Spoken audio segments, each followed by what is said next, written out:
Welcome to Moments with Marianne. This is your host, Marianne Pastana, and we're here today with special guest, Dr. Shamini Jain, who's here to share with us her upcoming documentary, The Energy That Heals, and her new album, Kaliyuga Blues. So has a new frontier in healing been uncovered? Well, today's guest is here to share with us just that. Dr. Shamini Jain is the founder and CEO of the 501c3 social profit Consciousness and Healing Initiative, otherwise known as CHI, an international collaborative of scientists, healing practitioners, educators, and artists who lead humanity to healing ourselves. Dr. Jain is a clinical psychologist and an award-winning researcher and author in psychoneuroimmunology, integrative health, and biofield science. She also serves as adjunct professor at UC San Diego's Department of Family Medicine, where she supports research education through UCSD's Center for Integrative Health. Dr. Jain is a sought-after speaker and teacher with ample media experience related to biofield healing research and education, including national television placements, 2 TED Talks, and regular talks at universities, as well as leading health conferences and retreat centers. She's also the author of the 2-time award-winning book, Healing Ourselves, Biofield Science and the Future of Health. So welcome to the show, Dr. Shamini Jain. Thank you, Marianne. It's so great to be with you. Oh my goodness, it's such a great pleasure and honor to have you here again and to have another discussion. I always love spending time with you. I mean, you're such an inspiration. I have to ask you, I've heard Little Birdie's been telling us about this upcoming documentary. I'd love for you to share that with us. Yeah, we're so excited about this documentary. It's called The Energy That Heals, and people can learn about it and even see the trailer at theenergythatheals.com. It's really a beautiful film, an all-star film, which of course has some of the leading lights that we all love and recognize, like Greg Braden and Bruce Lipton and Deepak Chopra, Donna Eden, just key healers and teachers in the space, as well as indigenous healers that are really just unveiling the deep beauty and mystery of the biofield and its connection between us and all things. And we have a lot of science in there too, because one thing that I've recognized, Marianne, in my several decades as both a scientist and nonprofit leader is many times people don't recognize that there is a deep and robust science that is building around these areas of subtle energy healing. And so the film is really going to be unveiling not just these incredible patient stories, real world patient stories, and indigenous wisdom, but also the science and where the science is evolving to lead us to our biggest sustainable resource, which is our energy. So we're really excited about the film. It should be coming out later this year. I really encourage people to check out theenergythatheals.com to learn more about the film and be inspired by the trailer while we wait for the film to be finished. Well, I cannot wait. And I know your executive producer, Christina, and she is by far such a great filmmaker. So I know this is going to be another award-winning film. And it has me kind of thinking with just the work that you're doing that dives into our own energy, healing ourselves. I mean, you talk about the science behind it. What is some of the science? Oh, there's so much. People may not be aware, but there are literally hundreds, at this point, probably about 500 clinical trials looking at energy healing therapies like Reiki, therapeutic touch, healing touch, and more, laying on of hands in the Christian tradition. And those clinical studies are showing us that these therapies can reduce post-traumatic stress in combat veterans even, can reduce anxiety, can reduce pain, um, can improve our immune system function and even help us re-regulate our hormones, including the stress hormone cortisol. I've done some of my own randomized placebo-controlled trials at UC San Diego, where I serve as an adjunct faculty member. looking at this very deeply in people, but some of the most cutting edge work that has been done now with animals and cells using, Marianne's kind of tried and true models that people use with drugs, where they have a sham, kind of healing, much like you might have a placebo pill, very tightly controlled conditions. The most recent papers are coming out of MD Anderson Cancer Center showing that energy healing can reduce the spread of cancer in the body in these mice and even in cells and cell dishes. And they're really drilling down to the cellular processes. You can say, some people like to say mechanism, but I would say processes where energy seems to be having this effect in the physiology. And so they're able to show that energy healing compared to a sham energy healing can actually reduce inflammatory cytokines in the body, change the expression of cell subsets, and even affect cell signaling in the body related to cancer spread. So there is a deep and beautiful science that is continuing to build on our energetic capacities to heal ourselves and others. And it's really exciting. It's some of what we're going to highlight, of course, in the film. And I've highlighted a lot of it in my book, Healing Ourselves, Biofield Science and the Future of Health, which is published by Sounds True. That is a great book and one that I actually have in my personal library. And for those that are new to the biofield, can you share a little bit about what that is and how that works in healing? Yeah, it's really a Western science term, biofield, to describe something that is really more ancient.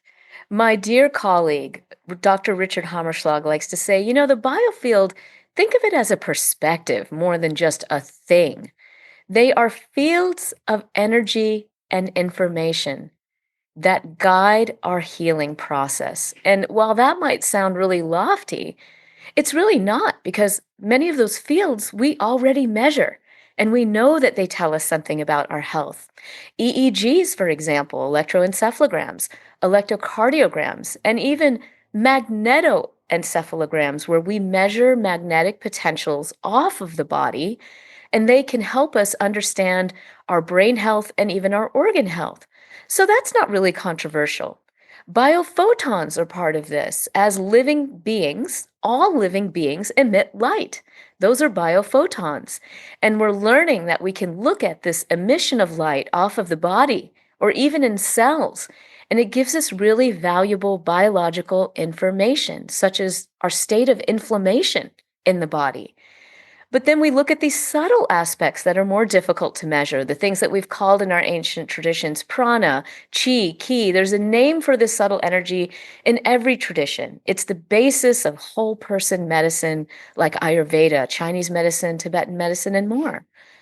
And we're learning that we can explore the impact of these biofield therapies, these subtle energy healing therapies, and see profound effects on healing. So, the upshot of all this is that the biofield is literally something that we all tap into, whether consciously or unconsciously. And as my dear friend Roland McCready likes to say, in the end, it's a question of what are you feeding the field and what is the field feeding you? So when we engage in these practices that deepen our awareness of the biofield, and these practices aren't just energy healing, there are also things like breath work, meditation, yoga, tai chi, and qigong. We can begin to tap into this field to feel our subtle energy, its relationship with our emotions, clear stagnations that might be connected with pain or stuck emotions, for example, and begin to heal ourselves down to ourselves. It's all very, very available to us. So, how does energy healing work from both a scientific and spiritual perspective? That's such a beautiful question, Marianne. And I will tell you the one word answer is love. That's really the heart of the healing process. If you talk to any healer and you talk to the people who are receiving healing from a healer, this is the core of the process. It is love that is transmitted through the practitioner to the patient so that they can once again connect with their healing force. Now, That may sound really new agey and airy-fairy, but I'll tell you some of the processes that the healers say they're going through, regardless of whether they're doing pranic healing, Reiki, or something else. They talk about, first of all, getting grounded, really being present. We talk about being grounded. We talk about being grounded in the body so that we can move energy through our system. It's very physical, actually. It's very palpable for many energy healers. But it's also an opening. Getting grounded and centered also means getting out of the way. And the healing practitioners are clear. Some of them don't even like to be called healers. They say, I'm a healing facilitator. I am allowing myself to be a conduit for universal life energy. Some may say channeling the currents of compassion or opening to the love force. To allow this energy to move through me, I may sense disturbances in a person's energy field, and I may have protocols to sort of move that energy in certain ways to clear stagnations. But in the end, what I'm doing is I'm reconnecting this person with their innermost self, their soul force, their soul, their spirit, their sense of their connection with the divine, with God. There are many different ways that it's described. But on the spiritual level, opening to the currents of love allows us to drop the fear, to drop the trauma response, to enhance a sense of safety. And the autonomic nervous system responds to that, right? And that's how we begin to see these effects on the physiological level. Now, there are a lot of pieces that we need to put together on the scientific level to more deeply understand how it all works. But the data is clear. It does work. We are seeing these effects down to our cell signaling and up to our sense of joy, our sense of purpose, a relief from trauma. So there's no question that it works. And as always, the fun of it is really to tie together these spiritual threads of the experience of love, which is, hard to measure, right? With the outcomes that we see with these healing approaches. Well, thank you for taking the time to share that with us. That was so beautiful. And I'm so glad that we were able to dive into that. I mean, you've done so much research and continue to do that for this, for your work and the talks that you do. And for this film, was there any research that you did that surprised you? Well, I'm kind of known as a subject matter expert in the field. So, truthfully, as my role and as executive producer of the film, I continue to help shape the film, knowing what I know, which is painful for me sometimes because I feel like I'm holding on to best kept secrets. And so the goal for this film is really to bring out these things that people may find surprising, like yes, there is some data behind things like distant healing. We know that there's deep excitement about things like the telepathy tapes now and our expanded human capacities to connect and heal. In the film, we have incredible patient stories that are literally living embodiments of how distant healing has worked for patients. But not only that, what the healing process is like ongoing. That healing is this beautiful return to wholeness. And sometimes it's not easy. It's not easy. It's not easy for families. It's not easy for people going through the healing process. And yet, the support and the love, I would say, the things that I'm learning from these patients that we're filming, the deep and important role of community in the healing process. I'd like us to see more studies on that, actually. I think we need to look at that more deeply, even look at the fabric of the shifts of the field as we come into community. I could wax on about studies that I have done and others have done, really beginning to look at how the field can change when we come together to support each other. And I would say, continuously inspired by these patients and the wisdom that they share about the healing process. And I think that's going to be really felt in the film. Kind of reminds me of Dr. Emoto with his research into water crystals and how our words and prayers have effect on something that simple, but how, I mean, it really changes the whole structure of water in such a profound way. Yes, there's work that Dr. Emoto has done. There's work, of course, that Veda Austin has been exploring kind of on a citizen science level about the role of intention. And it's it's really a key topic, this idea of intention. Honestly, there's some healers that don't like the word because they relegate it to the mental. And they say the mental has no power. It's energetic. There is a force behind the healing process. There is an energy. In our traditions, in the Vedic and Tantric traditions, we call this Shakti. It's literally the embodiment of the divine feminine, the force that powers the entire universe. So for some healers, when you talk about intention, they're like, oh, this is beyond the mind. You can't just think yourself well, right? And because a lot of people ask that, they say, well, I'm thinking myself well, why isn't anything working? These healers prefer the term sometimes volition because the ancient traditions know this and they have described this. Tibetan medicine and Tibetan spiritual leaders have always said the mind is like a blind, the mind is like a lame rider on a horse. And energy, or this Shakti, this field, is like a blind horse.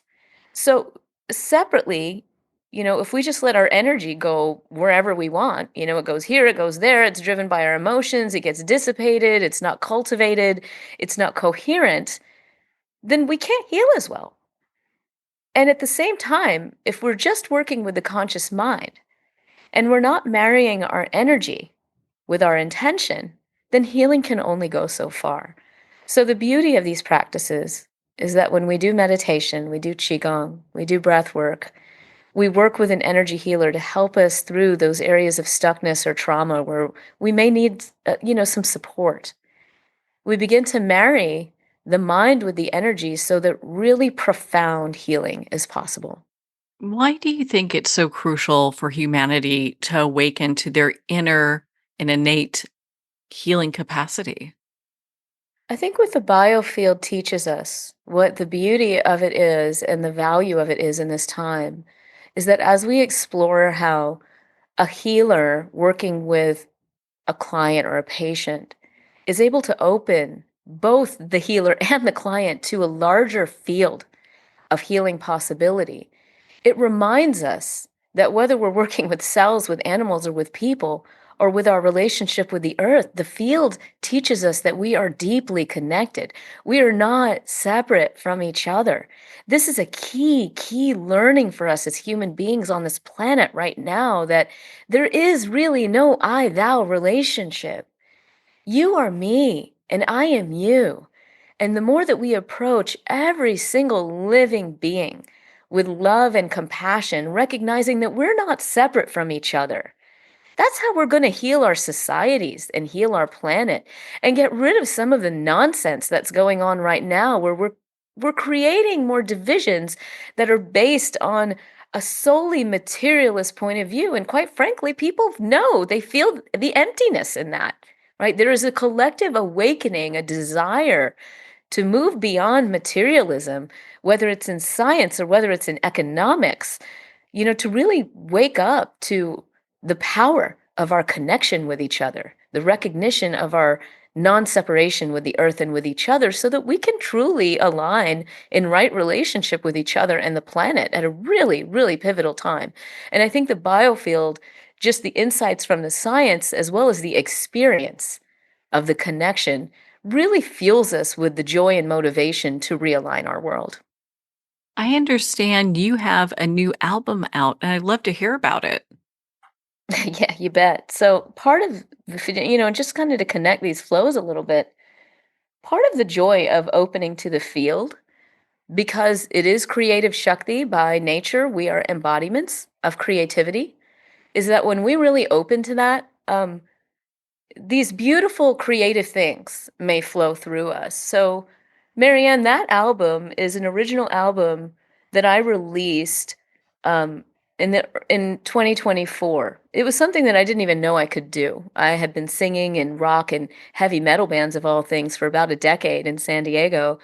And when I left San Diego and didn't have those gigging bands, all of a sudden, instead of singing other people's songs, my own started coming to me. And, the heaviness, honestly, of the world really came through in that album. So that album is called Kaliyuga Blues, or Kaliyuga Blues, as we would say. It's available on all streaming platforms. And the first song, Safe Space, is actually about me processing the overturning of Roe versus Wade, which was something I never thought I would see in my lifetime. And I was struggling with how to explain it to my daughter. And the song just sort of flew through me, as many of the songs did. So if people go to Kaliyuga Blues, all one word, KALIYUGA, blues, all one word.com, you'll, not only be able to connect with the album through all your favorite streaming platforms, you'll watch a hilarious video based on self-love, which is called Surefire Love. My board members for the nonprofit are in there, people from the music community, even and members of my family. It's really a funny video. But you'll also learn about the music and, kind of the motivations of, what is this album reflecting for us at these times, which sometimes can feel heavy. I like how on your website you really kind of describe how some think of this as a time of darkness and destruction when it's really an age of transformation, and boy, are we in that right now. We sure are, and Kalima is known, elementally for her forces of lightning fast abilities to release attachments, to the properties of air and fire. And so we feel a lot of air and fire right now. Well, air and fire are great to stimulate transformation. So we don't want to push that away. We want to welcome it while balancing our energies so that we can really allow ourselves to transform both individually and collectively. And the first step in transformation is acknowledgement of what needs to transform. So how did you balance the work that you do as such a luminary with your music to bring this album forward? Well, honestly, I think a lot of my community was a little taken aback by the force that's in this. It definitely has a 90s rock flavor, it has some metal influence, and I kind of put mantras in some of these songs in a more non-traditional way. So a lot of my audience was expecting a mantra album, and I am going to do that, no question. I will do that. Um, but I think it took them by surprise. For me, this is sort of what I do on my off time. I don't really watch television, I do a lot of speaking and teaching, so I also value the time that I can spend kind of in my creative process. And it was again an opening to the field and allowing what needed to come through and be channeled to be channeled and just, seeking the support from producers and all to help me get this done. But it was also just it was just needed, on a personal level. And in some ways, I think our creativity is also a way that we honor and take care of ourselves. And that was really my process. And I'm really pleased because I've had the opportunity now to sing these songs in some really wonderful venues. Uh, we have some great concerts coming up in Los Angeles at the Viper Room in San Diego. And it's part of a whole collective that I started actually called Rock Goddess. So if people go to rockgoddess.band, you'll learn about Rock Goddess. And we're really a collective of female musicians who do both original music and covers. And with our covers, we tribute female rock legends from the 60s forward, and we've raised thousands of dollars for nonprofits. And Rock Goddess has really just, taken off, where we have collectives of female musicians in Las Vegas, in Southern California, now in the Southeast, where we're just showcasing the power of women and the power of women to help foster positive change. I understand that each of the 7 songs represents an experience through the chakras. Can you explain that with us? Yeah, absolutely. So Safe Space, as I mentioned, the first song is really about reclaiming our sovereignty as women, and really standing in our own authority about setting a boundary, setting a line of what is okay and what is not okay. Maya is the second song. It's kind of a fun little, almost pop-like song, and it's really about desire. So it sounds like a song that's really about human-human infatuation, and there's certainly that layer to it, but it's also about the desire that keeps us human, the creative sexual force and the attachment that we can have that really keeps us in human form. Told Ya is really a powerful and sad song. It's kind of the gut punch that many have felt during losses, particularly those where we may have experienced losses from people struggling with mental health or addiction issues. I joke that it really felt like Kurt Cobain was on my shoulder dictating those lyrics to me because it's what he wanted Courtney Love to sing to him. Again, I don't know where these songs sometimes come from. They're not always personal. That one really didn't feel personal. Um, Surefire Love is the heart chakra. And it's really all about returning to the human experience of love and the need to love ourselves so that we can love the world, really. Imaginal Cells is the next song, and it's the throat chakra because it is about manifesting new possibilities, understanding the process of transformation. And that was really inspired by my dear friend and colleague, Bruce Lipton, who I often do teaching with, as he talked about imaginal cells, which are real cells, right? They're the cells that are responsible for bringing a caterpillar to a butterfly. And so that song is really all about transformation. Galactic is really about opening to the spacious consciousness of beyond the mind, out to the universe and our place in it. And it's just sort of a fun reflection on what happens if we open to that space. You know, lots of people are doing things like psychedelics. They may not necessarily be rooted in spiritual practice. What happens when we open up to those broader fields if we don't hold a spiritual anchor? So that's what that song is kind of about. It was actually inspired by a conversation by a dear friend of mine who's an animal communicator. And then the final song, Through the Veil, is really inspired and is very specific mantra called Panchadasi mantra, which is a mantra to the divine feminine, Tripura Sundari, and it's set with kind of a rock tone. It brings back the chorus of Maya, the second song, so you'll recognize the loop of that chorus with some beautiful, beautiful sitar work by an incredible award-winning sitarist, Deobrat Mishra. And it's sort of a call to our evolution in more of a rock flavor. So, that's kind of the flow of the album. What a great album. Well, Shamini, where can our listeners connect with you and be part of your community and learn more about your work? Well, I invite people to come and, jump in and grab some free gifts from me. If you go to shaminijan.com/free gift, you can get a free grounding with sound practice with me because I want people to know it's a lot of the teaching that I do. I do teach retreats. I'll be teaching one at a beautiful place called Esalen Retreat Center in Big Sur later this summer. Our voice is one of our biggest, beautiful tools for transformation. It's a way for us to connect with the voice. So this grounding with sound video will help you open to the power of your own voice. And you don't have to be even considering yourself a singer. You have a voice, you have incredible power. So come to the free gift for that. And also a beautiful dialogue with my dear colleague, Bruce Lipton, on being a conscious creator. So please jump in on those free gifts. You can also go to webinarsonhealing.com. Webinarsonhealing.com is a community. It links you to our beautiful community, our nonprofit Consciousness and Healing Initiative, where we meet with leading lights in the field, both healing teachers and scientists, different practitioners, to learn about healing and be part of the community. Those are absolutely free. They usually happen the first Friday of every month. So check out webinarsonhealing.com, as well as healingourselvesbook.com and shaminijan.com free gift for your goodies. Well, Shamini, thank you so much for taking the time to be on the show with us here today. Thank you so much, Marianne. It's always a pleasure. Well, thank you, Dr. Shamini Jain. It's been such an honor to spend this time with you and to talk about not just your upcoming documentary, The Energy That Heals, but also your new album. Make sure to visit Shamini's website at shaminijan.com/free gift to get your free gift now. Well, we're at the end of our time today. I'd like to thank everyone for tuning in. You've been listening to Moments with Marianne, where we make every moment count.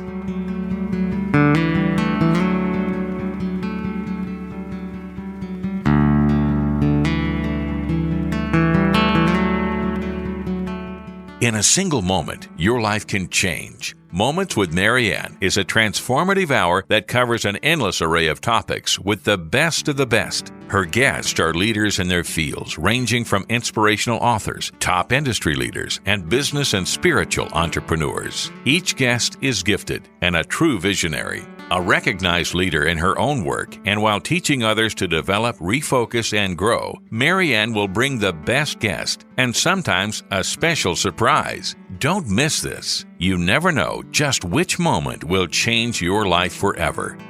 Make sure to tune in and visit momentswithmarianne.com for more information.